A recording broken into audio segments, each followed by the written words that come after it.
The Last of Us episódio 8 é talvez o episódio mais tenso da temporada até aqui, né? E finalmente traz um nível de violência que a série ainda não tinha visto. E uma violência que não é só gráfica, né? Mas também é muito pessoal, uma violência quase íntima e que coloca os personagens num nível de perigo que eles ainda não tinham enfrentado, o que vai ser bem traumático. Esse episódio foca num lado muito sombrio da humanidade que fica ainda mais intenso, né, em situações de desespero, de escassez ou da ausência de uma sociedade organizada capaz de regular a moralidade dos cidadãos. E de presente, com esse contexto sinistro, a série finalmente entrega uma tensão crescente, né, que se sustenta ao longo do episódio inteiro e explode numa catarse sangrenta no final, algo que muita gente estava sentindo falta, né, e que eu vou comentar melhor na análise final da temporada semana que vem. A partir daqui, spoilers do episódio e só do episódio, né? Eu nunca comento nada que ainda vai acontecer nos jogos. Vamos lá. O grande problema é que nesse fim de mundo que incentiva os instintos mais brutais de sobrevivência, muitas pessoas vão recorrer a falsos líderes que usam essa oportunidade para manipular e estabelecer um pequeno núcleo de poder, e um poder que eles ainda não tinham antes de tudo ir para o espaço. Esse é o caso do David, o vilão da vez, né, que a princípio parece uma pessoa que atribui uma importância a si mesmo, né, e que toma para si a missão religiosa de cuidar dessa comunidade, enxergando assim, sei lá, uns desígnios divinos que são extremamente convenientes para que ele mantenha sua voz de autoridade. Mas a verdade é que o David despreza sua comunidade, ele deixa bem claro que não é a Deus que ele agradece as bênçãos dessa nova vida, né?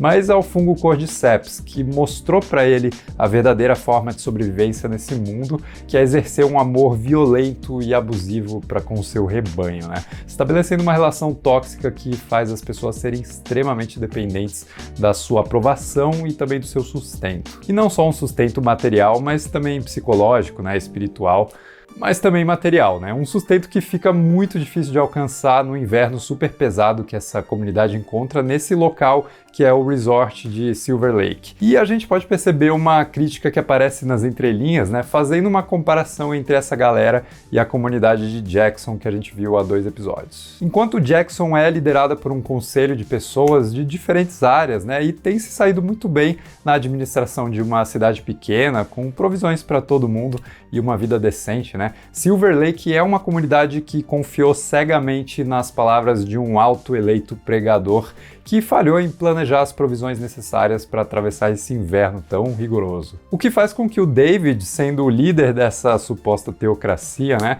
recorra ao extremo de comer pedacinhos das pessoas que vão morrendo no grupo. Isso é um contexto bem mais desenvolvido do que esse grupo apresenta no jogo, né, e ainda mais sinistro que lá, todos os caras são canibais completamente assumidos, mas aqui é muito mais assustadora a noção de que a maioria das pessoas sequer sabe que está consumindo carne humana. Aliás, falando em assustador, uma única frase do David aqui já é carregada de um contexto bem horrível, quando ele diz que está muito frio para enterrar o pai da garotinha lá e que eles podem enterrar ele na primavera, ou o que tiver sobrado dele. Mas o nível de bizarrice não para por aí, né? Já que grande parte do episódio se dedica a explorar o sentimento muito estranho que o David vai desenvolvendo pela Ellie. Tipo, eles se encontram no meio da neve e mesmo que a Ellie tenha rendido eles com a sua arma, o David reage com uma colaboração quase dócil, né? Porque algo nela desperta uma atração bem sinistra por parte dele. Ele enxerga um lado selvagem na Ellie que parece ativar seus instintos mais primais, né? O que faz com que o David haja com bastante cuidado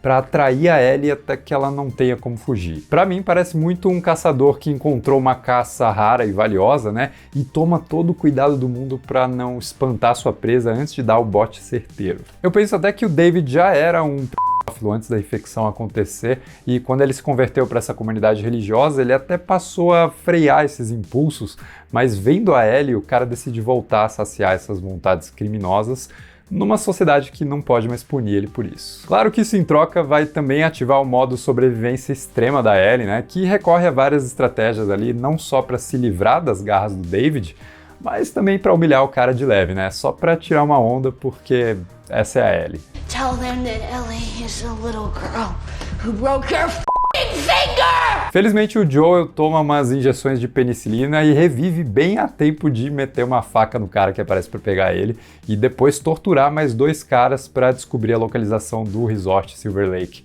E essa cena é idêntica ao jogo. Aliás, esse episódio inteiro é bem fiel, né? Talvez a adaptação mais próxima de um capítulo do jogo, ainda que tenha uma enxugada de alguns trechos ali. Sorry, galera, 100 infectados correndo pela neve. De novo. E outro elemento puxado do jogo 2 dessa vez, né, é a insistência em dar nome para os capangas que vão morrer pelas mãos dos protagonistas, né? Isso sempre cria a chance de a gente imaginar como é que era a vida dessa pessoa que vai morrer terrivelmente ali na nossa frente. Falando nisso, um destaque bem grande é dado ao James, que é o segundo em comando do grupo e que é interpretado pelo Troy Baker, que é o ator que fez o Joe no jogo, né? E o James é um personagem interessante também, porque, cara, ele dá dicas de que tá começando a questionar a liderança do David, e principalmente quando ele percebe que as suas atitudes não estão sendo no melhor interesse da comunidade. Mas sua sorte acaba antes de ele se tocar de vez, né, e poder fazer alguma coisa a respeito. E essa é mais uma tragédia comum a esse universo, né? A morte sem oportunidade de arrependimento ou de reflexão, porque ela sempre acontece do nada e pra nada.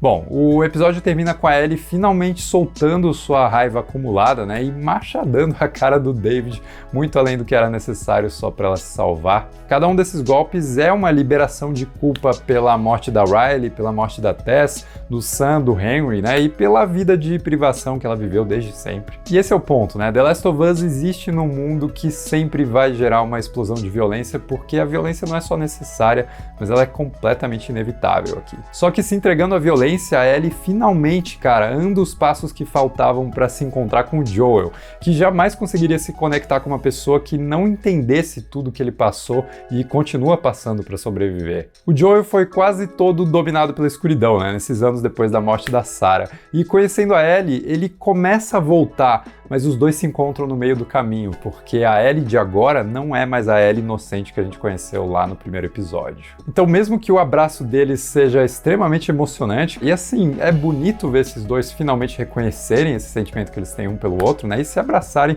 como pai e filha pela primeira vez. Mas, cara, eles agora estão andando juntos no mesmo caminho que fez o Joe se tornar um sobrevivente tão implacável e tão resiliente. Isso com certeza vai ter consequências na vida dos dois, né, já que a história não termina aqui. Mas semana que vem a gente conversa mais. Mas aí, o que você achou desse episódio de The Last of Us? Comenta aí embaixo pra gente continuar discutindo, e semana que vem eu vou analisar o último episódio e também fazer esse balanço geral na primeira temporada como um todo, pra gente tocar nos aspectos que parece que a gente só entende depois que tudo acaba, né? Eu vou querer comentar um pouco sobre essa relação entre drama e ação, que talvez não tenha sido tão bem equilibrada, mas semana que vem a gente troca uma ideia.